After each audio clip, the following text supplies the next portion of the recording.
Como diminuir os riscos com os investimentos de renda fixa? Esse é o tema do nosso bate-papo de hoje. Eu sou o Danilo Gatto e aqui no Finanças em Desenho eu ensino a investir por conta própria sem depender de terceiros. Se vocês estiverem vendo esse vídeo no YouTube, por favor se inscrevam no canal e também me sigam no Instagram, porque é lá que eu gravo esses vídeos todo santo dia. Bom pessoal, primeiro eu acho legal a gente entender o que é renda fixa, né? Renda fixa são os investimentos que existe uma regra fixa para os rendimentos. Então a palavra renda vem de rendimento e fixa é de regra fixa para esses rendimentos. Costumam ser considerados os investimentos mais conservadores porque eles são fáceis de entender, já que na gigantesca maioria dos casos se tratam de operações de empréstimos. A gente empresta esse dinheiro, que a gente está investindo e para alguma instituição e essa instituição vai pagar para a gente numa data de vencimento acrescido de juros. Então esses juros são a nossa rentabilidade na renda fixa, tá? Então é um tipo de investimento mais conservador, fácil de entender.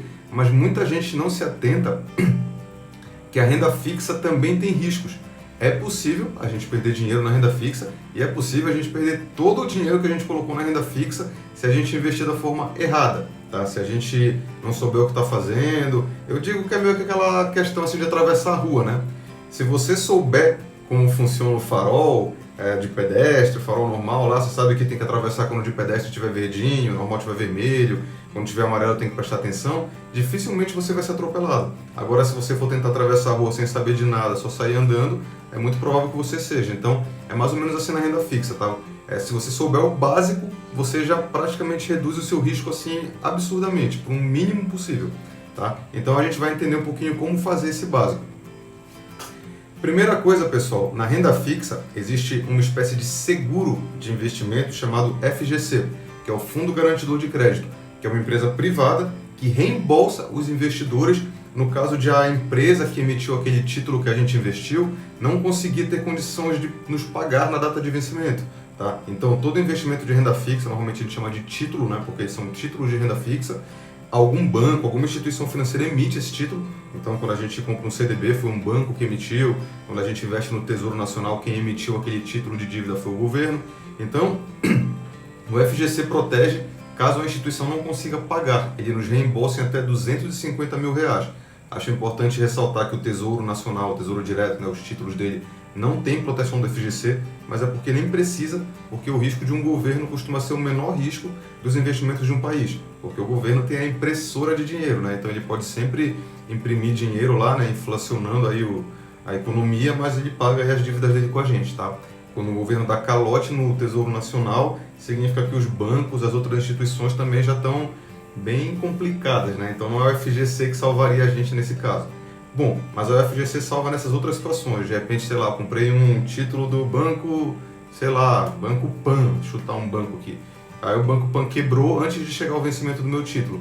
Então eu posso ativar o FGC e eu tenho o direito de receber até R$250 mil, tá? Por CPF e por instituição, até um limite de R$1 milhão. Então, se eu tiver 1 milhão espalhado em 4 instituições diferentes, 250 mil em cada uma, eu vou receber esses 250 mil. Se as 4 falirem, eu consigo receber as 4. E esse 1 milhão ele renova a cada 4 anos. Então, uma coisa que a gente consegue fazer para reduzir muito o nosso risco na renda fixa é investir em títulos que são protegidos pela FGC. Quais são os principais?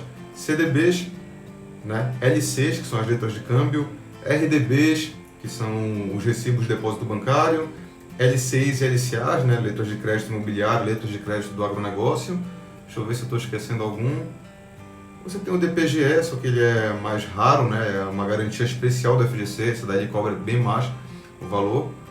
Acho que as LHs também, letras hipotecárias também são cobertas pela FGC. Ah, e a poupança, né? Como eu pude esquecer dela, a poupança também é coberta pela FGC, tá? Então, se você investir em qualquer um desses, você já está automaticamente protegido pela FGC e, caso a instituição venha a falir, você recebe esse dinheiro.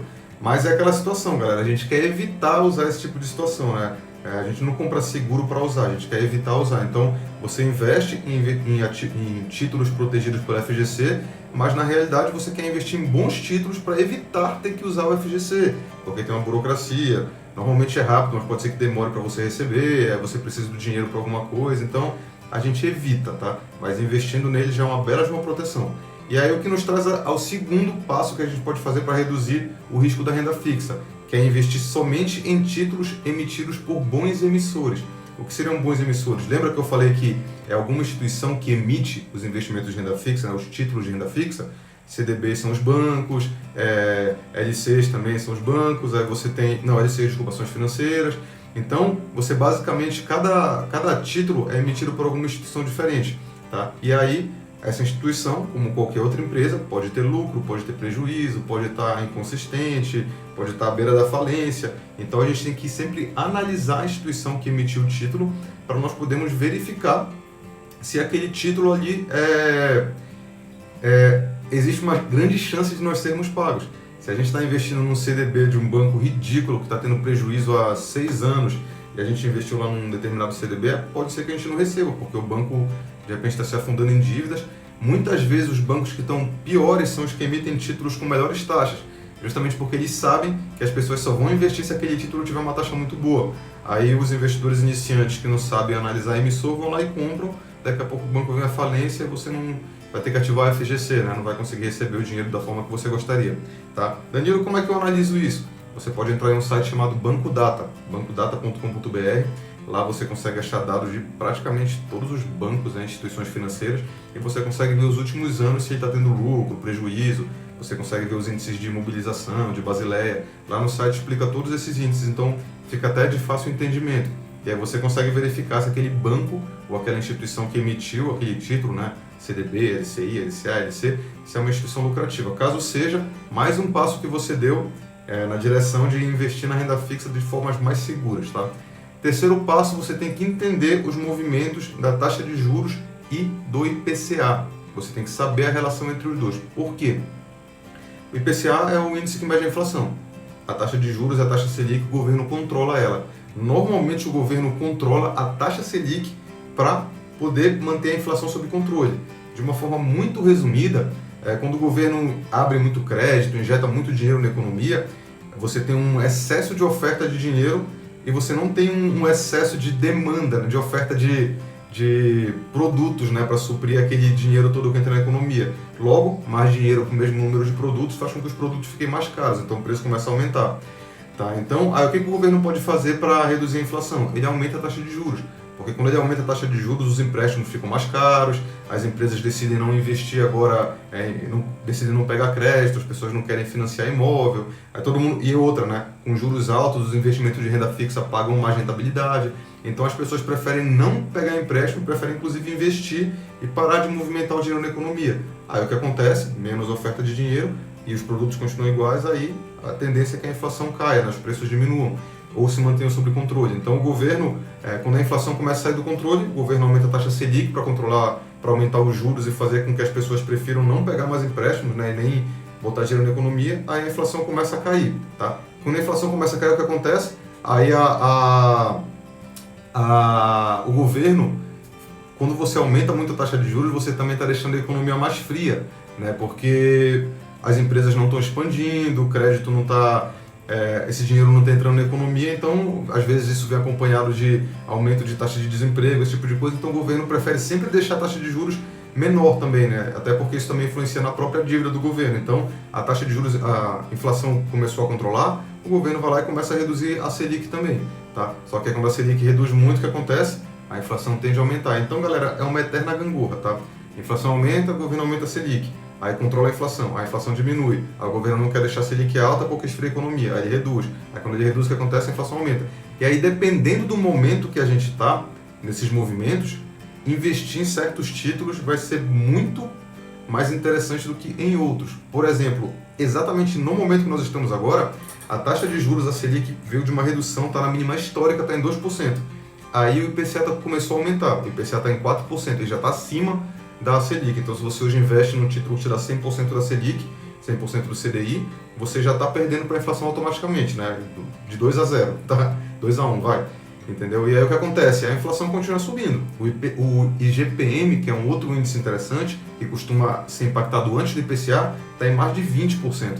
Então, isso sugere que a inflação vai continuar crescendo, tá? Então, a gente está num momento onde o governo não está mexendo na taxa de juros, ela está lá em 2% e a inflação está em 4%. Então, eu vou investir num título de renda fixa. Em qual eu invisto? Em algum que está atrelado a CDI, Selic, ou algum que esteja atrelado de repente ao IPCA que está subindo. nesse momento, talvez seja mais interessante você pegar algum título atrelado ao IPCA, porque como o IPCA está subindo e a gente não sabe onde ele vai estabilizar, o teu investimento que está lá, você pegou um título lá IPCA mais 3, IPCA mais 4, o IPCA está subindo e vai te dar lá o IPCA mais 4, entendeu? Agora se você pega ali uns 150% do CDI, o CDI está indo em 2%, 150% daria mais ou menos 3%. Aí a inflação está subindo, 3% ainda está abaixo da inflação, você está perdendo dinheiro. Tá? E aí isso vai mudar em cada momento. Quando a inflação estabiliza e a Selic está subindo, aí você vai escolher de uma outra forma. Aí quando empatam os dois, aí a inflação começa a descer, você escolhe de uma outra maneira. Então o ideal é você entender essa relação entre a taxa de juros e a inflação, porque assim você pode escolher os melhores títulos de renda fixa atrelados ao melhor indicador daquele momento, tá? E evitar perdas. Beleza?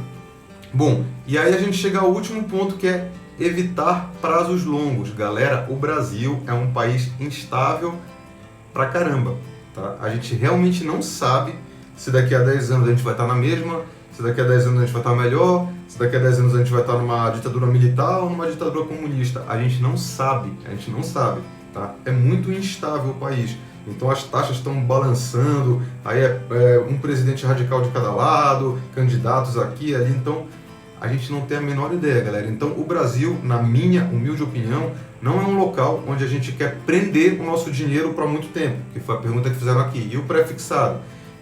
Galera, pré-fixado, na minha opinião, eu sempre gosto de pegar ele com pouco tempo, tá? Tipo 3, 4, 5 anos no máximo, e se a taxa tiver com margem de segurança boa para a taxa que está subindo. Por exemplo, o IPCA está em 4% e subindo. Se você achar ali um pré-fixado em 8%, em 9%, com prazo de, sei lá, 4 anos, 5 anos, talvez seja uma boa ideia, porque aí já que ele vai estar em 9%, se a inflação for subindo devagar, aí está passando 1 ano, 2 anos, 3 anos, 4 anos, você teve lucro.